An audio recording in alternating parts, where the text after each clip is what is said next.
Halo, selamat datang di Bitmatic dalam ulasan teknologi untuk bisnis dan industri bersama saya Senbal. Yang kali ini saya berada di ruang servernya customer. Pekerjaan kali ini kita mau pasang sebuah server merek Lenovo dengan tipe SR650 V4 versi keempat. Untuk saat ini tahun 2025, V4 ini adalah versi terbaru menggantikan versi yang lama V3.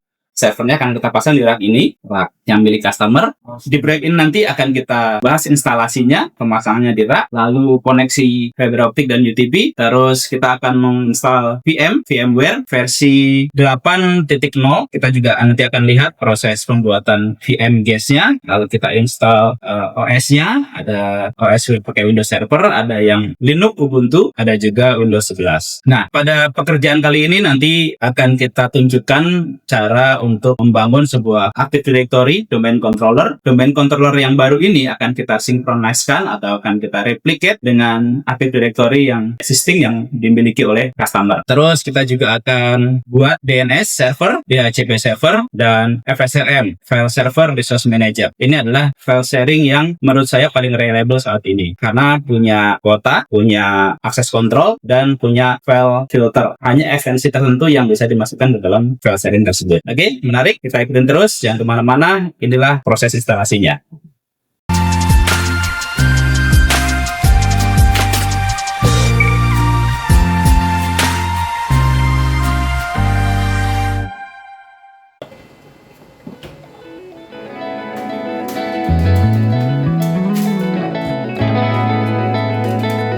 Sudah dulu.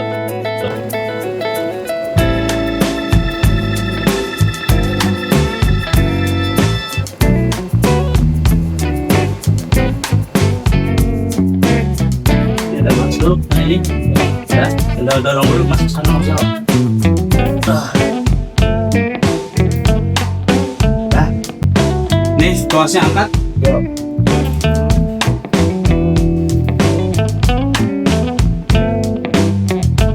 Pas tangan gede. Masuk ya.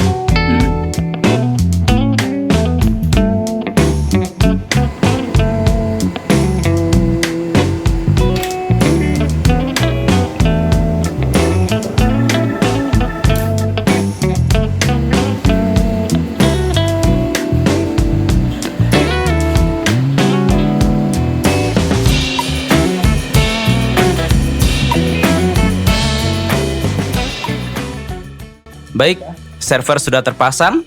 Saatnya kita akan mengkoneksikan jaringannya ke port switch core milik customer. Switch core milik customer ini portnya SFP semua, sedangkan di server itu combo port, mix port ya. Ada SFP dan ada BST. Jadi kita membutuhkan dua jenis SFP. Yang pertama SFP BST RJ45 seperti ini, ada 4 port. Kita konekkan ke port nomor 1 sampai nomor 4 di core switch. Yang kedua SFP 10 gigabit yang koneksinya itu LC seperti ini. Ini bisa pakai single mode, bisa pakai multi mode. Nah, case kali ini kita pakai single mode. Ya, kita sudah tancapkan semua kabel-kabelnya, ada kabel UTP, ada kabel fiber optik. Selanjutnya kita nyalakan dan server ini siap untuk dikonfigurasi.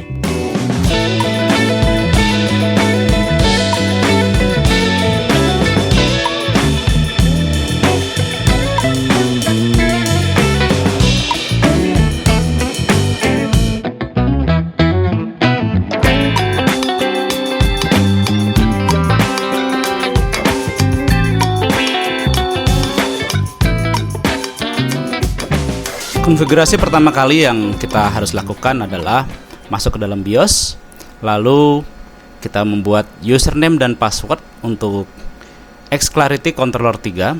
Clarity Controller 3 ini manajemen konsol buatan Lenovo ya. Terus kita masuk ke menu BMC, nanti kita lihat IP-nya. Boleh di setting pakai DHCP, boleh statik. Kali ini customer pakai DHCP ya, pakai DHCP, dapat IP sekian.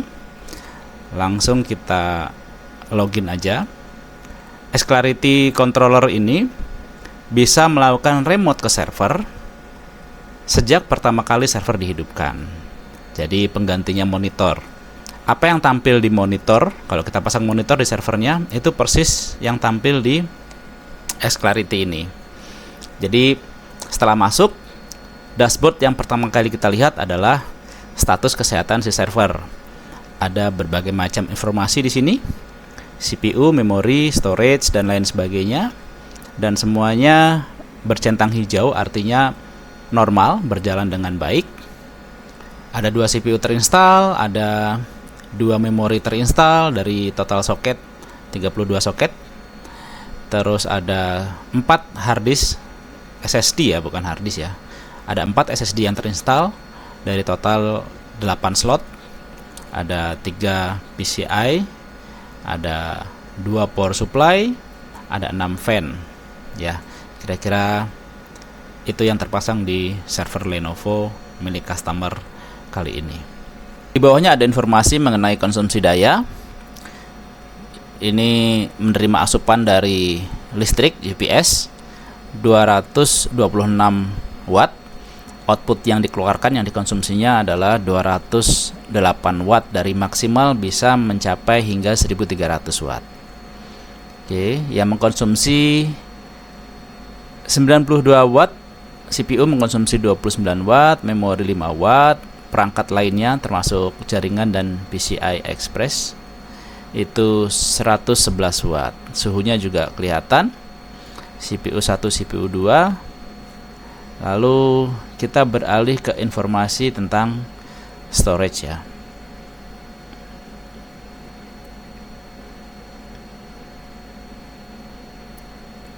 Di menu storage ini bisa dilihat berapa harddisk yang terpasang, terkonek di B atau slot berapa. Ini B0 sampai B3 ya, total ada 4 slot. Memulai angkanya itu dari 0 dulu, B0, B1, B2, B3 ya. SSD SATA dengan kapasitas masing-masing 1,92 terabyte. Jadi total sekitar ada 8 ya, 8 tera kurang lebih. Backplane yang dipasang di server ini hanya satu backplane. Di backplane ini bisa maksimal 8 keping harddisk atau SSD. Lalu konfigurasinya saya menggunakan RAID 10 ya, gabungan antara RAID 1 mirroring dan RAID 0 stripping. Jadi ini gabungan antara stripping dan mirroring, memberikan performa yang terbaik tapi tetap aman, ada redundansinya. Ya, saya partisi menjadi 2 partisi dalam satu array. Arraynya cuma satu, cuman partinya saya buat 2. Partisi pertama saya beri nama volume 1, kapasitasnya 76 GB saja. Partisi yang kedua saya beri nama volume 2, kapasitasnya 3500 GB. Volume 1 ini cukup kecil ya memang, karena nanti VM-nya akan kita install di sini. Ini buat install VM nih, jadi nggak perlu gede-gede. Sebetulnya VM itu jalan membutuhkan konsumsi storage hanya 1,4 GB ya, tapi untuk instalasinya dia minimal butuh 50 GB. Jadi saya kasih 76, ini lebih dari 50 cukup ya harusnya. Lalu yang 3500 itu nanti buat si VM guest-nya. VM guest akan ngambil dari volume 2. Oke. Nah, untuk melakukan remote cukup masuk ke menu remote console. Terus kita klik layar yang hitam itu, kotak hitam, ada tanda panahnya ke pojok kanan atas. Itu kita klik aja. Nanti akan muncul tab jendela baru yang menampilkan display server. Ketika kita pasangin monitor, itu yang akan tampil sangat persis seperti di layar konsol ini. Langsung saja kita klik, muncul jendela konfirmasi setting, kita klik launch aja. Ini dia tampilannya. Tampilan ini sama persis ketika kita pasang monitor di servernya. Jadi server ini bisa berjalan tanpa harus kita repot-repot pasang monitor. Ini sudah terinstall VM, kita langsung login ke dalam VM-nya. VMware versi 8.0.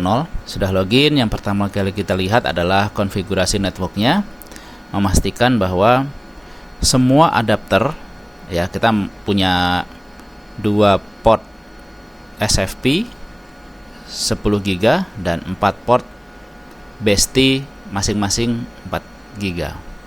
Jadi total kalau dipakai semuanya 24 GB koneksi server ini untuk ke klien-klien. Oke, nah ini terlihat VM NIC 0 dan 1 itu SFP fiber optik 10 GB dan VM NIC 2 sampai 5 itu UTP BST ya 1 GB. Dalam instalasi kali ini SFP 10 gigabitnya, 10 giganya hanya kita pasang satu SFP. Jadi yang satu disconnect. Kalau NIC BST-nya kita konekkan 4-4-nya. Oke, rasanya itu saja di konsol VM ini. Nggak banyak yang bisa dilakukan, hanya rubah password dan setting network. Yang lebih lengkapnya kita bisa langsung buka konsol di web konsolnya ya, langsung buka IP-nya, nanti kita login di situ. Semua menu-menu termasuk membuat VM guest ada di web konsolnya tersebut. Caranya cukup mudah, kita masukkan IP-nya yang sudah kita berikan baik secara statik maupun DHCP. Ya. Sebaiknya sih statik ya. Di sini kita lihat terkoneksi ada 10 Mbps, 10.000 Mbps, 10.000 Mbps-nya hanya satu ya, yang tadi fiber optik 10 GB itu, sisanya adalah 1000 Mbps. Ada 4 koneksi. Jadi sejauh ini kita sudah mendapatkan kecepatan bandwidth server ini adalah 14.000 Mbps atau 14 GB Gbps ya, 14 Gbps.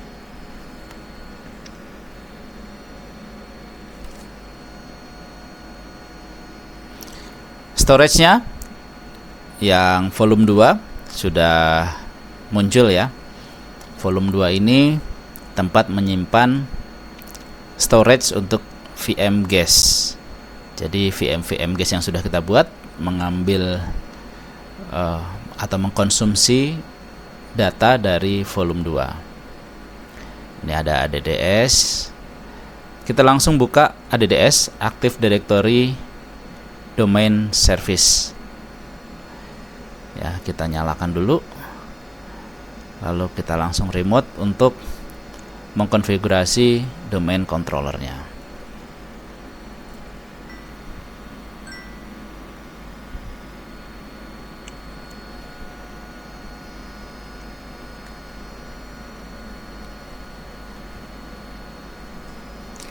Ini tampilan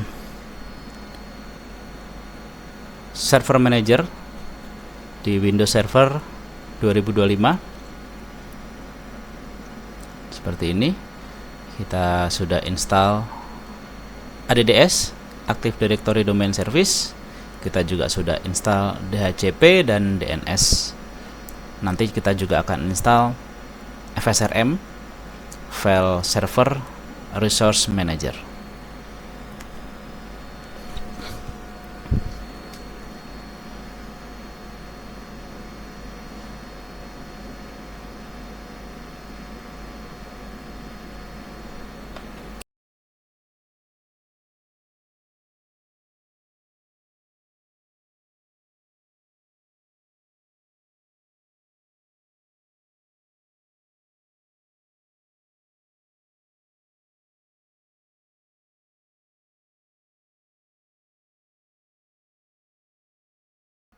Di step ini kita aktifasi dulu Windows servernya. Kita masukkan produk key yang sudah dibeli oleh customer. Saya akan blur produk key-nya untuk privacy dan keamanan customer. Proses aktivasi ini membutuhkan koneksi internet. Jadi pastikan koneksi internetnya berjalan dengan baik dan proses aktivasinya sudah selesai. Windows sekarang sudah teraktivasi. Selanjutnya kita buka Active Directory Domain Service atau ADDS. Kita buka di user komputer. Ini sudah tereplikasi dengan domain controller yang existing. Jadi user-usernya dan komputernya ini sudah masuk semua ya ke domain controller yang baru ini. Domain controllernya juga udah terdeteksi ada 2. ADDS 1 itu yang baru. Di bawahnya adalah domain controller yang lama. Nanti domain controller yang lama ini sudah tidak dibutuhkan lagi dan akan di shutdown. Untuk proses shutdown-nya ada beberapa prosedur yang harus dijalankan, yaitu depromote ya, demode. Jadi dia harus kita hentikan dulu dari domain controller, sehingga di sistem terdeteksi domain controllernya hanya 1. Tapi proses itu akan kita bahas di video yang lain. Untuk bisa mereplicate atau mensinkronkan domain controller yang baru dengan yang lama, keduanya harus memiliki domain fungsional level yang sama. Ya, prosesnya harus di raise dulu. Raise domain fungsional level. Kalau salah satunya ada yang ketinggalan update, maka harus disamakan ke versi yang lebih tinggi. Contoh, ketika sebuah domain controller jalan dengan fungsional level Windows Server 2012 dan yang lainnya 2016, maka yang 2012 harus di-upgrade dulu ke fungsional level Windows Server 2016. Nggak bisa kalau yang versi terbaru di-downgrade ke versi sebelumnya. Jadi policy-nya adalah versi yang sudah lawas, sudah lama, itu di-upgrade ke versi yang terbaru. Lalu kita membuka Active Directory Domain and Trust.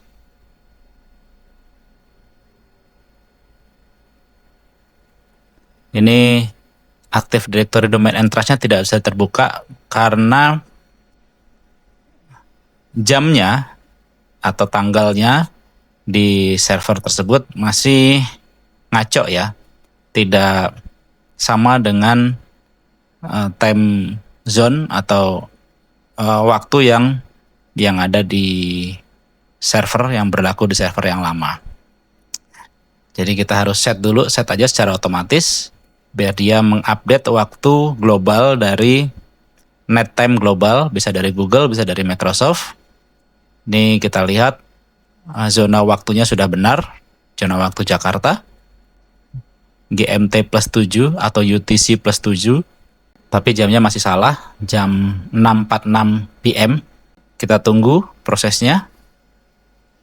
Sinkron waktu global dari internet. Dia mengacu ke time.windows.com.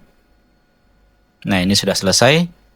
Dari jam 6 PM, sekarang berubah menjadi jam 11.46 AM. Jam 11.46 siang.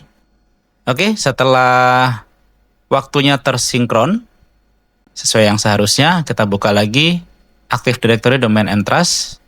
Nah, ini bisa terbuka dengan baik tanpa ada kendala. Kita bisa lakukan raise domain functional level di sini. Di domainnya kita klik kanan, lalu kita klik raise domain functional level. Untuk menambahkan domain controller yang baru, pastikan keduanya memiliki functional level yang setara. Nah, ini berjalan di functional level Windows Server 2016. Forest-nya juga sama, functional levelnya di Windows Server 2016. Karena Windows Server 2016, 2022, 2025 itu functional levelnya ngikut di Windows Server 2016 ya. Jadi Windows Server 2025 tidak memiliki domain functional level yang tersendiri. Jadi masih pakai teknologi 2016. Oke, kita cek di Active Directory Site and Services. Kita untuk ngecek domain controller kita. Ya, ada dua, ada ADDS1 dan inkali ADR SRV. Nah, yang inkali AD SRV nanti kedepannya tidak akan dipergunakan lagi, akan di shutdown.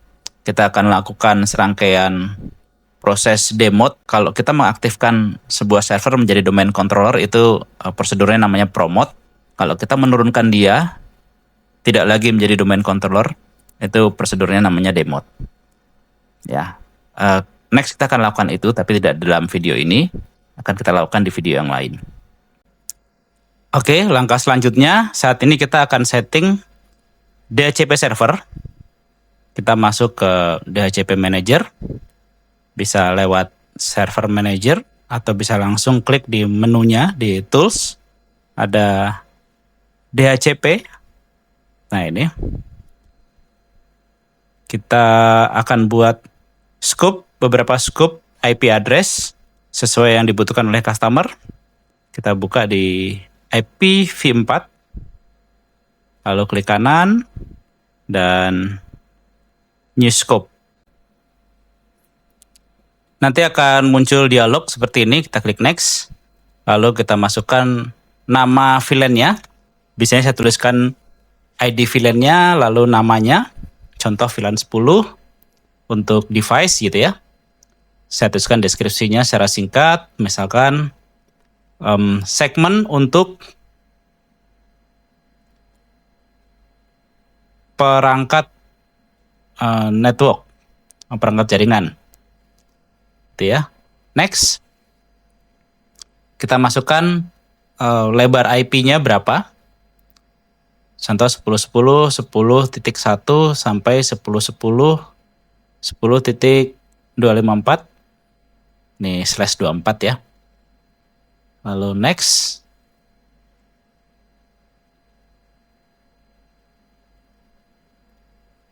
Dari semua segmen itu, dari semua pool IP itu, apakah ada yang kita exclude? Saya akan masukkan IP 10.10, 10.1 di exclude agar tidak diberikan ke klien, karena ini adalah IP gateway. Saya masukkan next. List time-nya, lama diberikannya kepada klien, defaultnya adalah 8 hari. Kita biarkan default, next. Lalu kita klik next untuk configure DHCP pool ini. Oke, kita masukkan lagi IP 10, 10, 10.1 sebagai gateway-nya.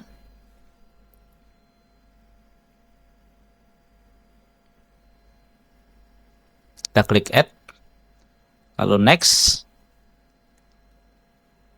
Terus di server name, sini sudah terdetek ya, ada beberapa IP yang itu sudah mengacu ke server domain controller sebetulnya. Kita tinggal next aja.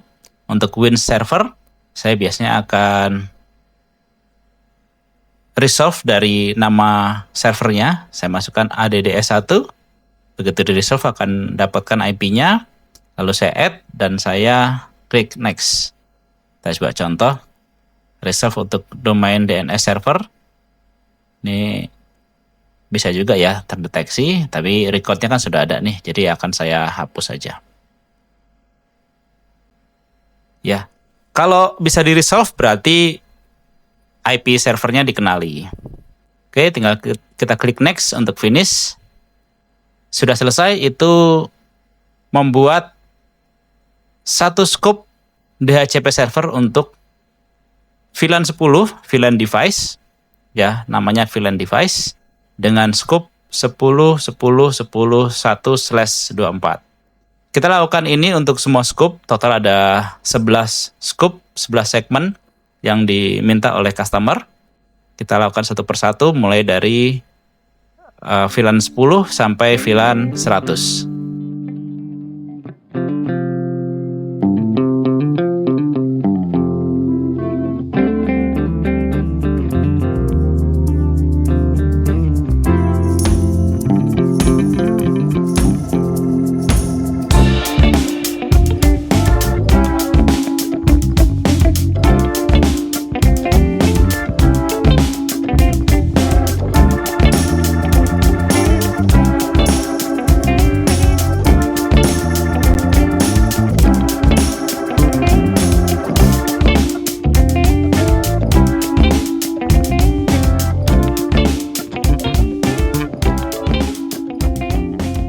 Oke, ini adalah segmen terakhir VLAN 100.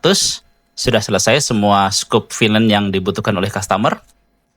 Tapi kalau kita lihat di IPv4 itu masih ada tanda silang merah. Itu hanya belum di authorize saja. Kita tinggal authorize, klik kanan, lalu pick authorize.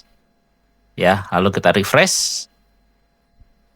Nah, dia sudah bertanda centang hijau, artinya sudah aktif. Server ini sudah aktif menjadi DHCP server untuk jaringan yang ada di customer. Baik, langkah selanjutnya adalah kita akan uji apakah DHCP ini berhasil memberikan IP ke komputer-komputer atau ke device-device yang sesuai dengan VLAN-nya. Kita akan uji di VLAN 20 ya. VLAN 20 adalah VLAN data, VLAN komputer.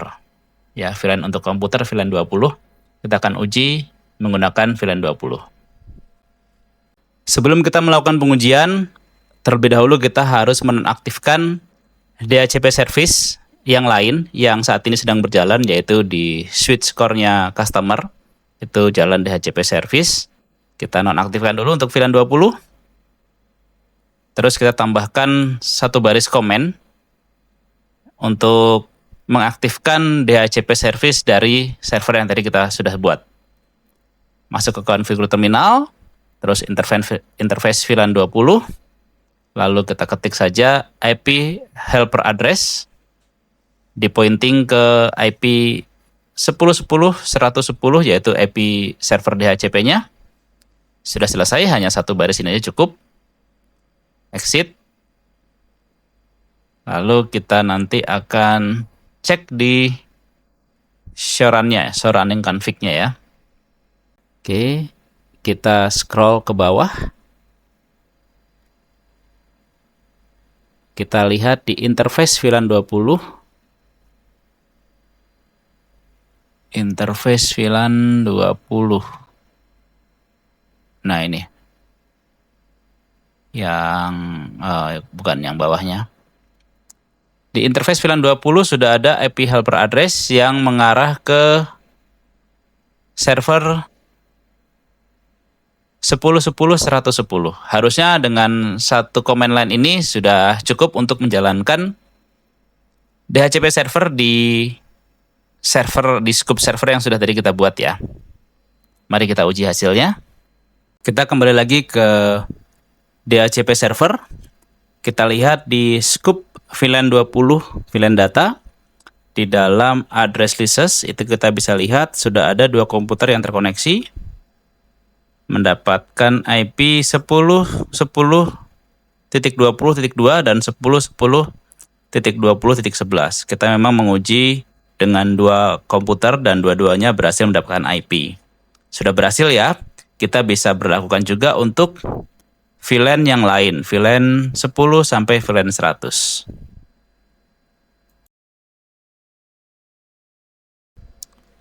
Baik, langkah selanjutnya kita akan aktifkan FSRM, File Server Resource Manager. Di jendela utamanya ini, di menu utamanya FSRM itu ada kuota dan file screening atau file screen. Kita akan membuat sebuah template baru di file screening. Kita akan beri nama contohnya Office File Only. Jadi hanya file-file format Office seperti Word, Excel, PowerPoint yang bisa disimpan di dalamnya. Kita akan coba membuat baru atau mengedit yang sudah ada. Coba kita create baru ya. Kita coba akan edit yang sudah ada aja nih, Office file. Kita edit. Kita hapus template bawaan dari Windows. Ini banyak sekali file-file Office, termasuk turunannya. Kita tidak perlukan itu. Kita benar-benar strict hanya ke file-file Office yang umum saja. Jadi ini template yang dari Windows Server akan kita hapus dulu. Kita buat dari 0, hanya beberapa extension saja. Kita hapus semuanya. Lalu kita masukkan ulang yang sering kita gunakan. Contohnya dokumen Word ya, docx. Ini untuk Word versi baru atau doc saja untuk versi lama, Word versi lama. Lalu kita masukkan juga Excel ya, XLSX, XLSX, ini untuk Excel yang baru. Lalu .xls untuk untuk Excel yang lama, versi lama. .ppt untuk PowerPoint yang lama. .pptx untuk PowerPoint yang baru. Kita masukkan txt juga deh, text file ya, txt kita masukkan. Oke, rasanya itu aja cukup. Lalu di bagian ini file mana yang akan di blok. Jadi kita centang semuanya karena semuanya ingin kita blok kecuali yang office file. Sebentar, kita coba ulang lagi dari awal prosesnya. Kita lihat apakah sudah tersimpan. Sudah ya. Format-format yang tadi kita input sudah tersimpan. Oke, kita buat lagi. Kita blok semua file. Semua tipe file kita blok. Yang tidak kita blok hanya office file saja.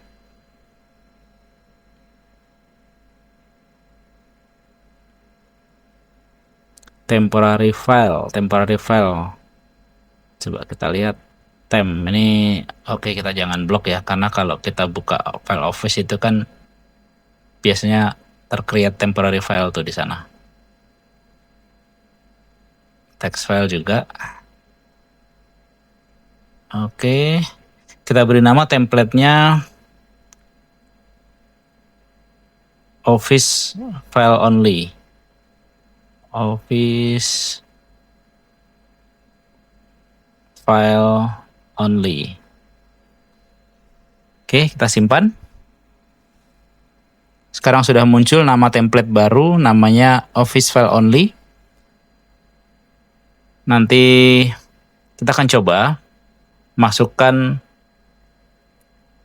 template ini ke dalam sebuah folder yang akan kita inginkan, yang akan kita batasi aksesnya. Kita masukkan juga template kuotanya.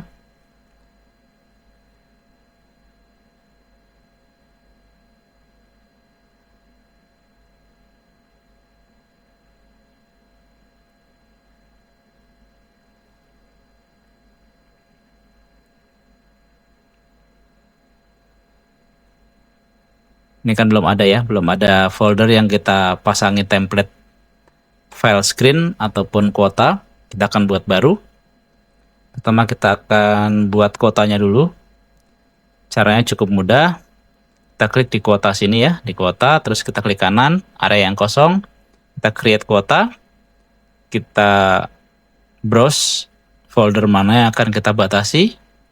Contoh saya sudah siapkan FSRM. Kita buka C, lalu FSRM. Contohnya kita akan pasang di finance ya, finance maksudnya. Finance, kita limit. Ini sudah ada template-nya. Ini kita juga bisa buat sendiri template ini sesuai dengan kebutuhan. Kalau memang besaran template-nya tidak tersedia, kita bisa tambahkan sendiri, kita buat sendiri. Tapi ini saya memilih yang 100 GB hard limit.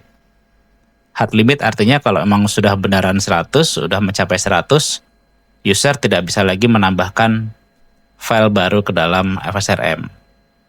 Kalau soft limit itu hanya monitoring aja, meskipun sudah mencapai 100, user tetap bisa menambahkan. Jadi kapasitasnya bisa lebih dari 100. Cuman ada notifikasi warning aja ini sudah penuh begitu. Tapi untuk menyimpan tetap bisa. File screen juga kita masukkan, kita aktifkan di folder finance ini. Yang kita pilih adalah template Office File Only. Create. Oke, sudah selesai. Pada folder finance ini sudah kita pasang file filter hanya office file only yang boleh masuk dan kuotanya adalah 100 GB. Oke. Di sini ada informasi sudah terpakai berapa persen. Ini karena kita baru membuatnya, jadi masih 0% terpakai. Limitnya adalah 100 GB secara hard. Berarti benar-benar tidak boleh melebihi 100 GB. Ya, kita akan buat lagi di HRD. Kita pasangin limit, katakanlah berapa ya? 50 GB, hard limit juga. Lalu kita pasang kuota dulu semuanya ya. Di folder IT, contohnya di IT ini kita akan limit berapa IT datanya 50 GB. 50 GB juga. Ya, IT dan HRD sama-sama dapat 50 GB sehingga dia ngumpul dalam satu klasifikasi.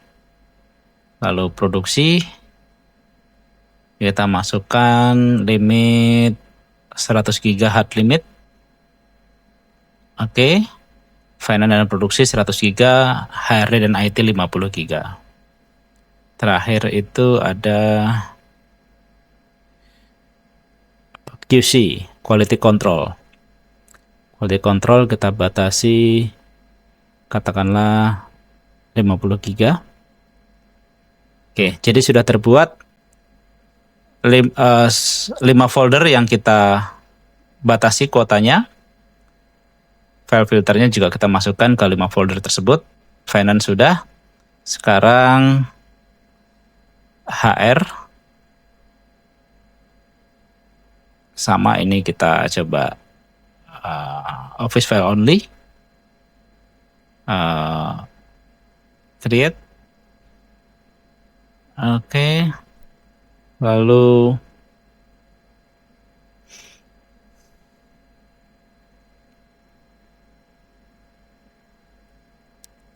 kita buat lagi untuk di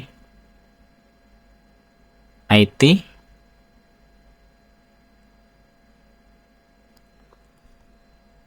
Office file only. Lihat. Oke.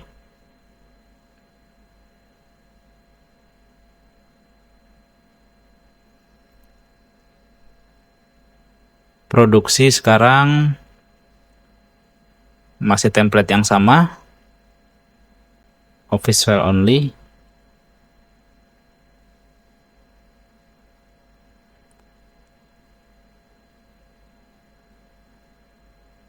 Terakhir adalah QC.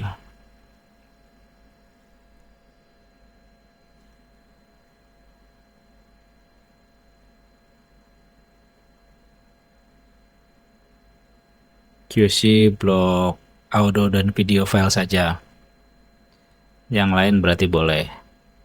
Oh, itu saya buat HRD audio dan video file berarti ya. Oke. Jadi ada 2 pengelompokan. Blok audio dan video untuk HRD dan QC. Lalu office file only untuk finance, IT dan produksi. Langsung kita uji aja. Kita buka FSRM. Kita coba tes memasukkan file yang tidak diizinkan. Contoh nih saya punya satu file .exe. .exe ini kan tidak diizinkan untuk disimpan. Karena finance hanya office file only. Kita coba copy ke folder finance ini ya. Apakah exe bisa masuk ke sini? Kita paste. Nah, ini ya. Ditolak oleh sistem. Ini muncul warningnya seperti ini. Kita retry pun juga dia nggak akan masuk. Ya. Jadi memang tidak diizinkan, format file exe tidak diizinkan oleh sistem untuk disimpan di dalam FSRM. Kira-kira seperti itu proteksinya. Ya. Dan ini sangat berguna untuk menangkal ransomware atau malware. Malware itu menginfeksi file format lain ke dalam sistem. Tapi kalau itu kita proteksi, maka file infeksinya nggak bisa masuk ke dalam FSRM. Kalau file PowerPoint kita coba kopikan.